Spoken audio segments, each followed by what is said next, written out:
ಎಲ್ರಿಗೂ ನಮಸ್ಕಾರ ಸ್ನೇಹಿತರೆ. Startup career academy Kannada YouTube ಚಾನಲ್ಗೆ ತಮಗೆಲ್ಲರಿಗೂ ಸ್ವಾಗತ.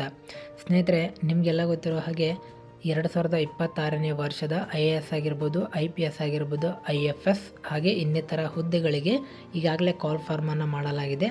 ಅದಕ್ಕೆ ಸಂಬಂಧಪಟ್ಟಂತೆ ಈ ಒಂದು ಪ್ರಿಲಿಮ್ಸ್ ಆಗಿರ್ಬೋದು, ಮೇನ್ಸ್ ಆಗಿರ್ಬೋದು, ಈ ಎಕ್ಸಾಮ್ಸ್ಗಳಿಗೆ ಎಕ್ಸಾಮ್ ಪ್ಯಾಟರ್ನ್ ಏನಿರುತ್ತೆ, ಆ ಒಂದು ಸಿಲೆಬಸ್ ಏನಿರುತ್ತೆ ಅನ್ನೋದನ್ನು ಇವತ್ತಿನ ಒಂದು ವಿಡಿಯೋದಲ್ಲಿ ಕಂಪ್ಲೀಟ್ ಆಗಿರ್ತಕ್ಕಂಥ ಡೀಟೇಲ್ಸನ್ನು ನೋಡೋಣ. ಅದಕ್ಕಿಂತ ಮುಂಚೆ ನೀವೇನು ನಮ್ಮ ಚಾನಲನ್ನು ಸಬ್ಸ್ಕ್ರೈಬ್ ಮಾಡ್ಕೊಂಡಿಲ್ಲ ಅಂದರೆ ಈಗಲೇ ಸಬ್ಸ್ಕ್ರೈಬ್ ಮಾಡ್ಕೊಳ್ಳಿ. ಹಾಗೆ ಪಕ್ಕದಲ್ಲೇ ಇರುವಂತಹ ಬೆಲ್ ಐಕಾನನ್ನು ಕೂಡ ಕ್ಲಿಕ್ ಮಾಡಿ. ನೋಡಿ, ಮೊದಲನೇದಾಗಿ ಪ್ರಿಲಿಮಿನರಿ ಎಕ್ಸಾಮ್ ಬಗ್ಗೆ ಮಾತಾಡೋದಾದರೆ ಪ್ರಿಲಿಮ್ಸ್ ಅಂತ ಕರಿತೀವಿ. ಈ ಒಂದು ಪ್ರಿಲಿಮ್ಸ್ ಎಕ್ಸಾಮ್ ಏನಿರುತ್ತೆ, ಕನ್ನಡ ಮೀಡಿಯಮ್ ಆಗಿರ್ಬೋದು, ಇಂಗ್ಲೀಷ್ ಮೀಡಿಯಮ್ ಆಗಿರ್ಬೋದು, ಎಲ್ಲರಿಗೂ ನಿಮಗೆ ಇಂಗ್ಲೀಷಲ್ಲೇ ಕ್ವಶನ್ ಪೇಪರನ್ನು ತೆಗೆಯಲಾಗಿರುತ್ತೆ. ಇಂಗ್ಲೀಷ್ ಮತ್ತು ಹಿಂದಿ ಎರಡರಲ್ಲೂ ನಿಮಗೆ ಈ ಒಂದು ಪ್ರಿಲಿಮ್ಸ್ ಎಕ್ಸಾಮ್ಗೆ ಸಂಬಂಧಿಸಿದಂತೆ ಒಂದು ಕ್ವಶನ್ ಪೇಪರನ್ನು ಸೆಟ್ ಮಾಡಲಾಗಿರುತ್ತೆ. ಇಲ್ಲಿ ಕನ್ನಡ ಮೀಡಿಯಂ ವಿದ್ಯಾರ್ಥಿಗಳೇನಿದ್ದಾರೆ ಅವರು ಮೇನ್ಸ್ ಎಕ್ಸಾಮನ್ನು ಬೇಕಾದರೆ ನೀವು ಕನ್ನಡದಲ್ಲಿ ಬರೆಯೋದಕ್ಕೆ ಅವಕಾಶ ಇರುತ್ತೆ. ಆದರೆ ಪ್ರಿಲಿಮ್ಸ್ ಎಕ್ಸಾಮ್ ಏನಿದೆ ಅದನ್ನು ನೀವು ಇಂಗ್ಲೀಷಲ್ಲೇ ಬರೀಬೇಕಾಗಿರುತ್ತೆ ಅಥವಾ ಹಿಂದಿನಲ್ಲೇ ಬರೀಬೇಕಾಗಿರುತ್ತೆ. ಹಾಗಾಗಿ ಕನ್ನಡದಲ್ಲಿ ಪ್ರಿಪೇರ್ ಆಗೋದ್ರ ಜೊತೆಗೆ ನೀವು ಇಂಗ್ಲೀಷಲ್ಲಿ ಕೂಡ ಪ್ರಿಪೇರ್ ಆಗಿರಬೇಕಾಗುತ್ತೆ. ನೋಡಿ, ಇಲ್ಲಿ ಪ್ರಿಲಿಮಿನರಿ ಎಕ್ಸಾಮಿನೇಷನ್ ಅಂತ ಇದೆ. ಇದರ ಒಂದು ಸಿಲೆಬಸ್ ಬಗ್ಗೆ ನೋಡೋದಾದರೆ, the examination shall comprise of 2 compulsory papers of 200 marks each ಅಂತ ಇದೆ. ಅಂದರೆ ನಿಮಗೆ ಒಂದು ಪೇಪರ್ 200 ಮಾರ್ಕ್ಸ್ಗೆ ಇರುತ್ತೆ. ಆ ಒಂದು 200 ಮಾರ್ಕ್ಸ್ಗೆ ಸಂಬಂಧಪಟ್ಟಂತೆ ಜನರಲ್ ಸ್ಟಡೀಸ್ 1 ಮತ್ತು CSAT ಅಂತೇಳಿ ಕರಿತೀವಿ. ಆ 2 ಪೇಪರ್ ನಿಮಗೆ ತಲಾ 200 ಮಾರ್ಕ್ಸ್ಗೆ ನಿಮಗೆ ಒಂದೊಂದು ಪೇಪರನ್ನು ಸೆಟ್ ಮಾಡಲಾಗಿರುತ್ತೆ. ಇಲ್ಲಿ ನೋಟ್ ಅಂತಿದೆ, both the question papers will be of the objective type. Multiple choice questions ಇರುತ್ತೆ. ಈ ರೀತಿಯಾಗಿರ್ತಕ್ಕಂಥ ನಿಮಗೆ ಕ್ವಶನ್ ಪೇಪರನ್ನು ಕೇಳಲಾಗುತ್ತೆ. And each will be of 2 hours of duration. ಒಂದು ಪೇಪರ್ಗೆ ನಿಮಗೆ 2 ಗಂಟೆಗಳ ಕಾಲಾವಕಾಶ ಇರುತ್ತೆ. ಅಷ್ಟರಲ್ಲಿ ನಿಮಗೆ 200 ಮಾರ್ಕ್ಸ್ಗೆ ಈ ಒಂದು ಆಬ್ಜೆಕ್ಟಿವ್ ಟೈಪ್ ಕ್ವಶನ್ ಪೇಪರನ್ನು ಸಾಲ್ವ್ ಮಾಡಬೇಕಾಗಿರುತ್ತೆ.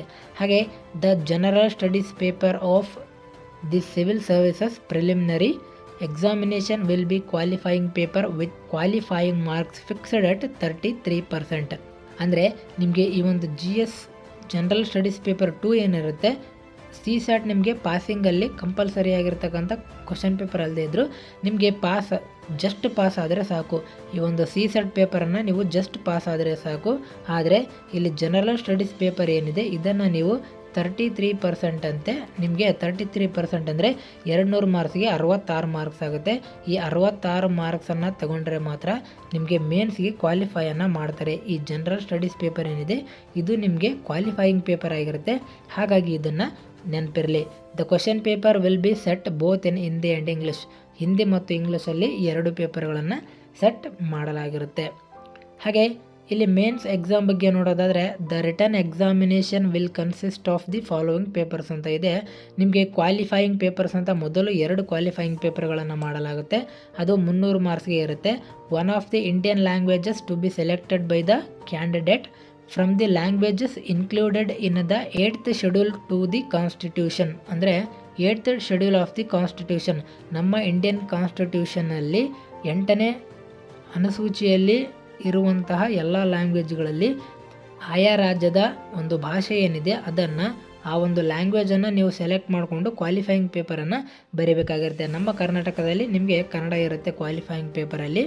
ಹಾಗೆ ಸೆಕೆಂಡ್ ಪೇಪರ್ ನಿಮಗೆ ಇಂಗ್ಲೀಷ್ ಇರುತ್ತೆ. ಆಯಾ ರೀಜನ್ಗೆ ಸಂಬಂಧಪಟ್ಟಂತೆ ಅವರು ಒಂದು ಲ್ಯಾಂಗ್ವೇಜನ್ನು ಸೆಲೆಕ್ಟ್ ಮಾಡಿ ಅದರಲ್ಲಿ ಎಕ್ಸಾಮ್ ಬರೀಬೇಕಾಗಿರುತ್ತೆ. ಇವು ನಿಮಗೆ ಕ್ವಾಲಿಫೈಯಿಂಗ್ ಪೇಪರ್ ಆಗಿರ್ತವೆ. ಇದರಲ್ಲಿ ಪಾಸ್ ಆದರೆ ಮಾತ್ರ ನಿಮಗೆ ಮುಂದಿನ 7 ಪೇಪರನ್ನು ಬರೆಯೋದಕ್ಕೆ ಅವಕಾಶ ಇರುತ್ತೆ. ನೀವೇನಾದರೂ ಇಲ್ಲಿ ಫೇಲ್ ಆದರೆ ನಿಮಗೆ ಮೇನ್ಸ್ ಎಕ್ಸಾಮನ್ನು ಕಂಟಿನ್ಯೂ ಮಾಡೋದಕ್ಕೆ ಆಗೋದಿಲ್ಲ. ಹಾಗಾಗಿ ಇದು ನೆನಪಿರಲಿ. ನೋಡಿ, ಮೇನ್ ಎಕ್ಸಾಮ್ ಆ 7 ಪೇಪರನ್ನು ನೋಡೋದಾದರೆ, papers to be counted for merit. ಈ ಎಲ್ಲ 7 ಪೇಪರಲ್ಲಿ ತೆಗೆದುಕೊಂಡಿರ್ತಕ್ಕಂಥ ಮಾರ್ಕ್ಸನ್ನು ನಿಮಗೆ ಕೌಂಟ್ ಮಾಡಲಾಗುತ್ತೆ. ಅದರ ಮೇಲೆ ನಿಮಗೆ ರ್ಯಾಂಕನ್ನು, ಪಾಸಿಂಗ್ ಮಾರ್ಕ್ಸನ್ನು ನೀಡಲಾಗುತ್ತೆ. ಆ ಒಂದು ಕ್ವಶನ್ ಪೇಪರ್ಗಳನ್ನು ನೋಡೋದಾದರೆ, ಪೇಪರ್ 1 ಇರುತ್ತೆ, ಎಸ್ಸೆ ಅಂತ ಕರಿತೀವಿ.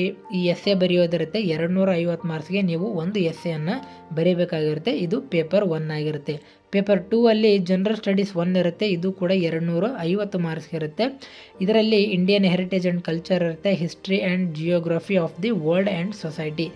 ವರ್ಲ್ಡ್ ಜಿಯೋಗ್ರಫಿ ಆಗಿರ್ಬೋದು, ಇಂಡಿಯನ್ ಜಿಯೋಗ್ರಫಿ ಆಗಿರ್ಬೋದು, ವರ್ಲ್ಡ್ ಹಿಸ್ಟ್ರಿ, ಇಂಡಿಯನ್ ಹಿಸ್ಟ್ರಿ, ಇವುಗಳಿಗೆ ಸಂಬಂಧಪಟ್ಟಂತೆ ಇಂಡಿಯನ್ ಹೆರಿಟೇಜ್ ಮತ್ತು ಕಲ್ಚರ್ಗೆ ಸಂಬಂಧಪಟ್ಟಂತೆ ಈ ಎಲ್ಲ ಟಾಪಿಕ್ಗಳನ್ನು ಒಳಗೊಂಡು ಕ್ವಶನ್ ಪೇಪರನ್ನು ಸೆಟ್ ಮಾಡಲಾಗಿರುತ್ತೆ. ಇದು ಜನರಲ್ ಸ್ಟಡೀಸ್ 1 ಆಗಿರುತ್ತೆ. ಇದು ನಿಮಗೆ 250 ಮಾರ್ಕ್ಸ್ಗೆ ಇರುತ್ತೆ. ಹಾಗೆ ಪೇಪರ್ 3 ನೋಡೋದಾದರೆ ಇದರಲ್ಲಿ ಜನರಲ್ ಸ್ಟಡೀಸ್ 2 ಇರುತ್ತೆ, 250 ಮಾರ್ಕ್ಸ್ಗೆ. Governance, constitution, polity, social justice and international relations ಇವುಗಳನ್ನು ಒಳಗೊಂಡು ನಿಮಗೆ ಜನರಲ್ ಸ್ಟಡೀಸ್ 2 ಪೇಪರ್ 3ಯಲ್ಲಿ ಸೆಟ್ ಮಾಡಲಾಗಿರುತ್ತೆ. ಇದು ನಿಮಗೆ 250 ಮಾರ್ಕ್ಸ್ಗೆ ಇರುತ್ತೆ. ಪೇಪರ್ 4 ನೋಡೋದಾದರೆ ಜನರಲ್ ಸ್ಟಡೀಸ್ 3 ಅಂತ ಕರಿತೀವಿ, 250 ಮಾರ್ಕ್ಸ್ಗೆ ಈ ಪೇಪರ್ ಕೂಡ ಇರುತ್ತೆ. ಇದರಲ್ಲಿ ನಿಮಗೆ technology, economic development, biodiversity, environment, security and disaster management ಈ ಎಲ್ಲ ಟಾಪಿಕ್ಗಳನ್ನು ಒಳಗೊಂಡು ಕ್ವಶನ್ ಪೇಪರ್ 4 ನಿಮಗೆ ಸೆಟ್ ಮಾಡಲಾಗಿರುತ್ತೆ.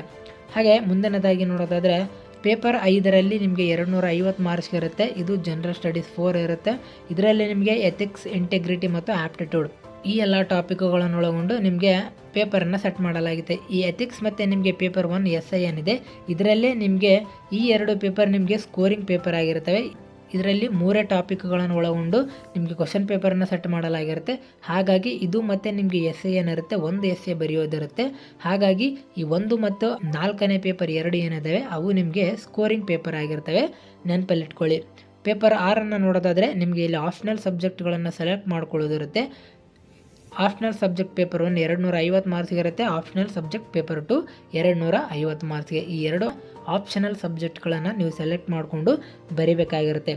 ಹಾಗೆ ನೀವು ಸಬ್ ಟೋಟಲ್ ರಿಟರ್ನ್ ಟೆಸ್ಟಲ್ಲಿ ನೀವು 1750 ಮಾರ್ಕ್ಸ್ಗೆ ಆ ಪೇಪರ್ 1 ಮತ್ತು 2 ಕ್ವಾಲಿಫೈಯಿಂಗ್ ಪೇಪರ್ಸ್ ಏನಿರ್ತವೆ, ಪೇಪರ್ A ಮತ್ತು B ಕ್ವಾಲಿಫೈಯಿಂಗ್ ಪೇಪರ್ಸ್ ಕನ್ನಡ ಆಗಿರ್ಬೋದು ಅಥವಾ ಇಂಗ್ಲೀಷ್ ಆಗಿರ್ಬೋದು, ಯಾವ್ಯಾವ ರೀಜನಲ್ಲಿ ಯಾವ ಲ್ಯಾಂಗ್ವೇಜ್ ಇರುತ್ತೆ ಅದನ್ನು ಸೆಲೆಕ್ಟ್ ಮಾಡಿಕೊಂಡು ನಮ್ಮ ಕರ್ನಾಟಕದಲ್ಲಿ ಕನ್ನಡ ಮತ್ತು ಇಂಗ್ಲೀಷ್ ಈ 2 300 ಮಾರ್ಕ್ಸ್ಗೆ ಏನು ಪರೀಕ್ಷೆ ಬರಿತೀವಿ, 300 ಅಂಕಗಳಿಗೆ ಏನು ಪರೀಕ್ಷೆ ಬರಿತೀವಿ ಅವು ಕ್ವಾಲಿಫೈಯಿಂಗ್ ಪೇಪರ್ ಆಗಿರ್ತವೆ. ಇವುಗಳನ್ನು ಹೊರತುಪಡಿಸಿ ಇನ್ನುಳಿದಂತೆ ಈ 7 ಪೇಪರ್ಗಳಲ್ಲಿ ನಿಮಗೆ ಒಟ್ಟು 1750 ಮಾರ್ಕ್ಸ್ಗೆ ನೀವು ಎಕ್ಸಾಮನ್ನು ಬರೀಬೇಕಾಗಿರುತ್ತೆ, ರಿಟರ್ನ್ ಎಕ್ಸಾಮನ್ನು ಬರೀಬೇಕಾಗಿರುತ್ತೆ. ಇದರ ಜೊತೆಗೆ ನಿಮಗೆ ಪರ್ಸ್ನಾಲಿಟಿ ಟೆಸ್ಟ್ ಇಂಟರ್ವ್ಯೂ ಅಂತ ಕರಿತೀವಿ. ಇದರಲ್ಲಿ ನಿಮಗೆ 275 ಮಾರ್ಕ್ಸ್ಗೆ ನಿಮಗೆ ಇಂಟರ್ವ್ಯೂವನ್ನು ತೆಗೆದುಕೊಳ್ಳಲಾಗುತ್ತೆ. ಇದರಲ್ಲಿ ನಿಮಗೆ ಮಾರ್ಕ್ಸನ್ನು ನೀಡಲಾಗುತ್ತೆ. ನಿಮಗೆ ಗ್ರ್ಯಾಂಡ್ ಟೋಟಲ್ ಬಂದು 2025. ಈ 2025 ಮಾರ್ಕ್ಸ್ಗೆ ನೀವು ಒಟ್ಟು IAS ಆಗಿರ್ಬೋದು, IPS ಆಗಿರ್ಬೋದು ಅಥವಾ UPSCಯಲ್ಲಿರ್ತಕ್ಕಂಥ ಮೇನ್ಸ್ ಎಕ್ಸಾಮನ್ನು ನೀವು 2025 ಮಾರ್ಕ್ಸ್ಗೆ ಬರೆಯೋದಿರುತ್ತೆ. ಇದರಲ್ಲಿ ನಿಮಗೆ ಟಾಪರನ್ನು ಬಂದ್ಬಿಟ್ಟು ಜಾಸ್ತಿ ಏನು ಸ್ಕೋರಿಂಗ್ ಹೋಗಲ್ಲ, 1100ರಿಂದ 1200 ಮಾರ್ಕ್ಸ್ಗೆ ನಿಮ್ಮ ಒಬ್ಬ ಟಾಪರ್ ತೆಗೆದುಕೊಂಡಿರ್ತಕ್ಕಂಥ ಮಾರ್ಕ್ಸ್ ಆಗಿರ್ತವೆ. ಪ್ರತಿ ವರ್ಷ ನೀವು ಟಾಪರನ್ನು ನೋಡಿರ್ತೀರಲ್ಲ ಅವರು ಆಲ್ಮೋಸ್ಟ್ 1100ರಿಂದ 1200 ತನಕ ಒಂದು ಮಾರ್ಕ್ಸನ್ನು ತೆಗೆದುಕೊಂಡು ಟಾಪರ್ ಆಗಿರ್ತಾರೆ. ಇದಿಷ್ಟು ಈ ಒಂದು UPSC IASಗೆ ಸಂಬಂಧಪಟ್ಟಂತೆ ಒಂದು ಕ್ವಶನ್ ಪೇಪರ್ ಪ್ಯಾಟರ್ನ್ ಏನಿದೆ, ಎಕ್ಸಾಮ್ ಪ್ಯಾಟರ್ನ್ ಏನಿದೆ ಅದಕ್ಕೆ ಸಂಬಂಧಪಟ್ಟಂಥ ಮಾಹಿತಿ. ಇದರಲ್ಲಿ ಏನಾದರೂ ಡೌಟ್ಸ್ ಇದ್ದರೆ ಕೆಳಗಡೆ ಕಮೆಂಟ್ ಮಾಡಿ, ಹಾಗೂ ಈ ಒಂದು ವಿಡಿಯೋದ ಲಿಂಕನ್ನು ನಿಮ್ಮ ಎಲ್ಲ ಸ್ನೇಹಿತರಿಗೂ ಶೇರ್ ಮಾಡಿ ಇದ್ರ ಬಗ್ಗೆ ಗಮನ ಕೊಡಿ ಅಂತ ಹೇಳ್ತಾ, ಇದನ್ನು ನೀವು ಪ್ರಿಪೇರ್ ಆಗಿ ಅಪ್ಲಿಕೇಶನನ್ನು ಹಾಕಿ ನೀವು ಪ್ರಿಲಿಮ್ಸ್ ಎಕ್ಸಾಮನ್ನು ಮಾತ್ರ ಇಂಗ್ಲೀಷಲ್ಲಿ ಬರೆಯೋದಿರುತ್ತೆ. ಉಳಿದಂತೆ ಮೇನ್ಸ್ ಎಕ್ಸಾಮನ್ನು ಕ್ವಾಲಿಫೈಯಿಂಗ್ ಪೇಪರ್ಸ್ನಲ್ಲಿರ್ತಕ್ಕಂಥ ಇಂಗ್ಲೀಷ್ ಪೇಪರನ್ನು ಬಿಟ್ಟು ಉಳಿದಂತೆ ನೀವು ಎಲ್ಲವನ್ನು ಕನ್ನಡದಲ್ಲಿ ಬರೆಯುವಂತಹ ಅವಕಾಶ ಇರುತ್ತೆ. ಹಾಗಾಗಿ ನೀವು ಅಪ್ಲಿಕೇಶನನ್ನು ಹಾಕಿ ಎಕ್ಸಾಮನ್ನು ಅಟೆಂಪ್ಟ್ ಮಾಡಿ ಅಂತ ಹೇಳ್ತಾ ಮತ್ತೆ ಮುಂದಿನ ವಿಡಿಯೋದಲ್ಲಿ ಸಿಗ್ತೀನಿ ಸ್ನೇಹಿತರೆ. ಅಲ್ಲಿವರೆಗೂ ಎಲ್ಲರಿಗೂ ಧನ್ಯವಾದಗಳು.